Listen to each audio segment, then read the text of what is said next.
Имаме 15 минути на разположение, 900 секунди е рубриката. Окей. Ти направи една интересна траектория, своята съдба. След колко години в Англия? Около 15-тина. 15-тина. Да, да кажем. Обратно към Сандански, доколкото си спомням, ми каза, че нямаш намерение да се връщаш. Никакъв случай. Никакъв случай. Той камък се тежи на мястото. Корена си е корен. Тук си имаме всичко необходимо за да съществува един човек. Имаме си много неща. Имаме си невероятен въздух, невероятен град, който оценявам. Лично аз оценявам. Когато си далече, нормално. Какво работиш в Англия? Ай, Какво ли не си работил? да, какво ли не съм.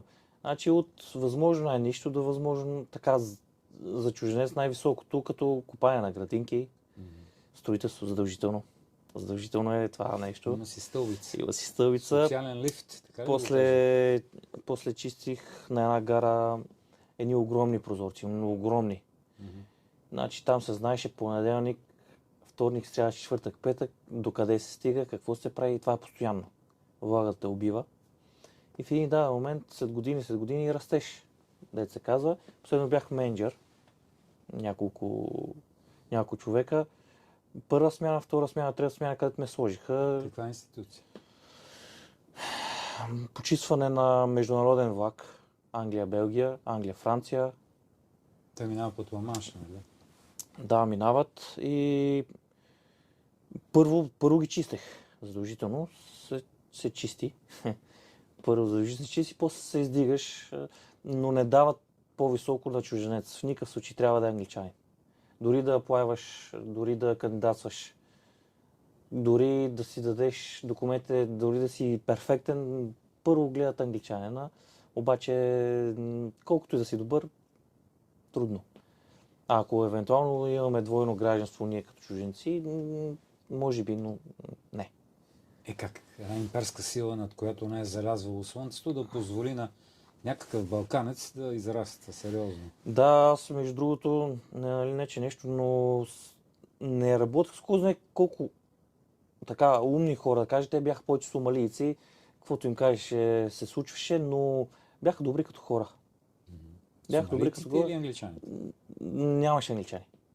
Англичаните, те няма чиста. Те ще седат вкъщи, ще седат на помощ, но няма да работят. Докато сомалийците, да, винаги благодарят, идват на работа, гледат нагоре, благодарят, винаги нещо ще ти дадат, ще ти помогнат, нали. В повечето случаи, 90% от случаите, да, но нали, имаш си дни, които не слушат така. Помниш ли някой от тях имена? С какво сте впечатлили? Интересно те от, да кажем, от 18 човека, 15 бяха Мохамед. Интересна случка. Най-добрият от Мохамед. Винаги идваше, стискаше ръката, покланя се, благодари, че съм му дал работа, че деня е такъв и изчезва. Не го виждаш, работи каквото работи, викаш го, работи каквото работи, свърши деня, идва, покланя се, благодари ти, стиска ти ръката и си тръгва. А работата как беше свършена? Той, лично този Мохамед, много добре. И нямаше смисъл даже да се ходи до него, нали, след него. Да. Позволявах му цигара, позволявах му това, другото, третото, докато имаш си някои... Те си се кашират, така да се каже. Те се крият се, да хитреят се, докато този... Има много, те всеки ден...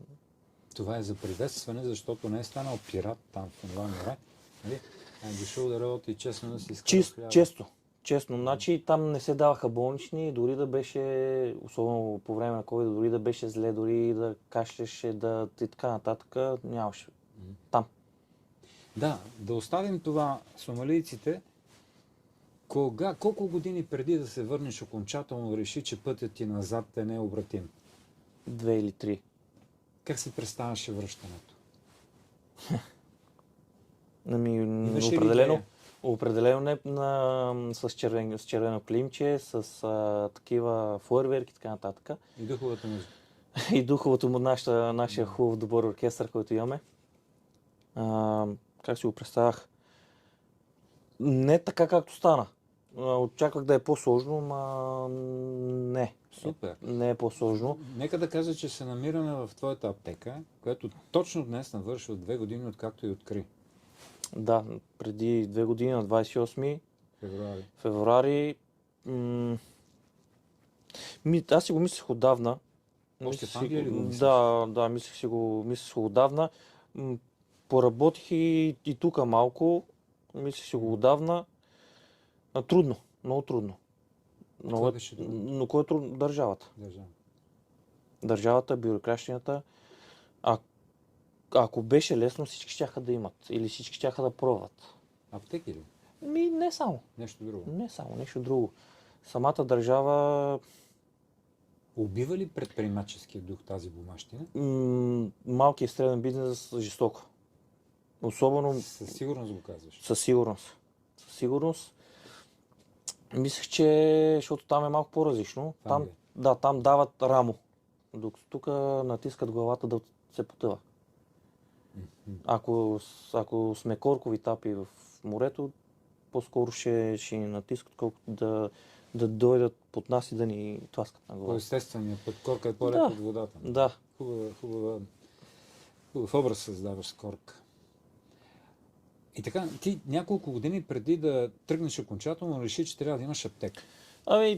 Аз мислех и други неща, Какви обаче други неща мислиш, извинявай? там има много... Там е голям град и има разнообразни от бизнеси. И ниши намират. И намират се. Да, обаче това, как да кажа, там здравеопазването е много жестоко. Там ако падаш и умираш, след 5 или 6 часа ще дойдат линейката, ще записат час след 5-6 месеца, зъб да те боли след 2-3 месеца, а ти наистина умираш. Обаче в период на COVID никакво ходене до спешно, до личен, до каквото и да било, парацетамол, норфен. Нито антибиотики. Имах проблеми тогава с здравето, защото... Ти ли? Да. Там е... Винаги дъжд, винаги е важно, кости, колена... Климат? Да. Океан? И бъбреци, и пикочополове и така нататък. Тук обаче... изчисти ли тези здравословни Да. проблеми? Нормално. Тук е нормално. Живителната сила на Сандански. И на храната. И на храната. И на храната. Я кажи го това. Защо мислиш така? Защо храната? Защото не е пластмасова.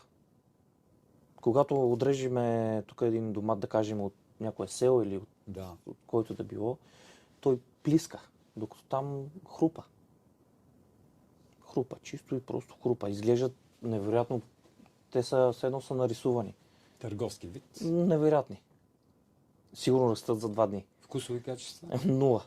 Zero. Кръгла. Кръгла. Минус 0, 0, кръгла. И двете хора как живеят там? С тая храна? Но никой не му дреме. Яде всеки ден, особено чери домати. Това беше толкова пластмасово, че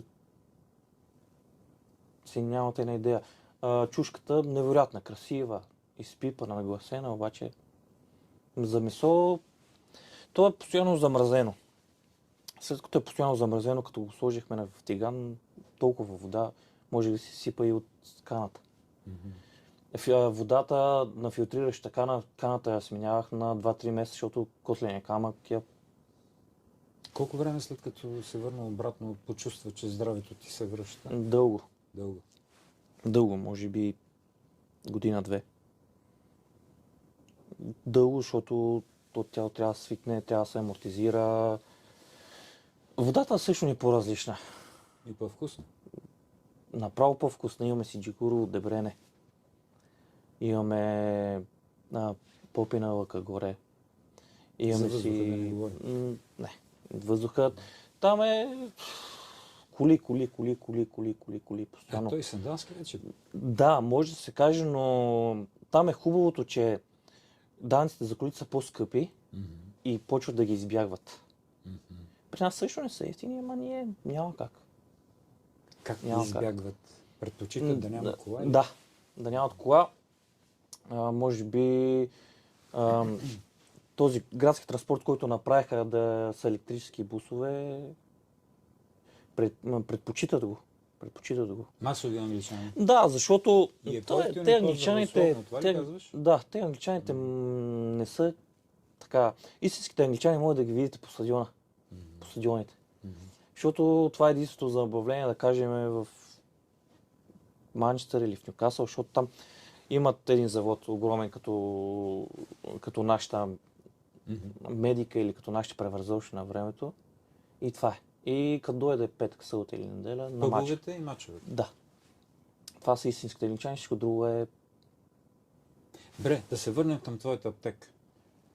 С какво тя се различава от другите? Тук буквално на всяка крачка има вече. Да. Значи, тя... Първо сме много млад екип. Много млад екип сме и... Как да кажа, аз дори ставам късно вечер. Самото внимание към пациента, самото обгрижване. Клиента, пациента, защото някои са пациенти, други са клиенти, защото не в аптеката всичко са лекарства, химия и така нататък. Има си билки, има си витамини, има си... И продаваш и козметика, нали? Да. Коса, кожа, ногти, тяло, слънцезащити и така нататък. Колко души персонал имаш, освен теб? Значи, освен мене, един, двама, трима сме и аз 4 човека сме. 4 работни места Да, се създава. да. Да, докато, нали, пак казвам, държавата въобще ни пука. Дали създавам работни места. Чувстваш ли се вече, извиняй, продължи, да. Дали ще искам да се развивам, дали ще искам да направя нещо друго, въобще не я интересува. Въобще. Чувстваш ли се спокоен вече, че си създал нещо, което най-малкото ще ти бъде за напред препитание на теб и на другите? Не. Не, защото всеки един момент при разни ротации всичко може да стане. Каква ротация? Правителство. Всичко може да стане. Всичко може да стане. Измислят си нови закони, измислят се разни електронни неща, които не сме много съгласни. Може би и колегите. Почти никой не познава от колегите. А и, как да кажа, то е по-добре да ни остава да работим, защото помагаме. Докато ги няма лекарите, сме ние. Докато ги няма, някой път съм ставал в 12, в 1, в 2, в 3, в 4 съм ставал. Имаш и вендинг апарат? Имам вендинг апарат, който така грижовно опитвам да работи постоянно. В неделя съм ставал, тъй като нали, не работим. Не съм излизал отпуска вече 2 година. А от екипа доволен ли си? Да, млади момичета работят, обясняват, говорят, помагат. Ако аз не мога, те идват, нали, пак казвам. Обаче гледам да не ги закачам след, да кажем, 10 или 11 часа вечерта. То от екипа, това е, че сме млади.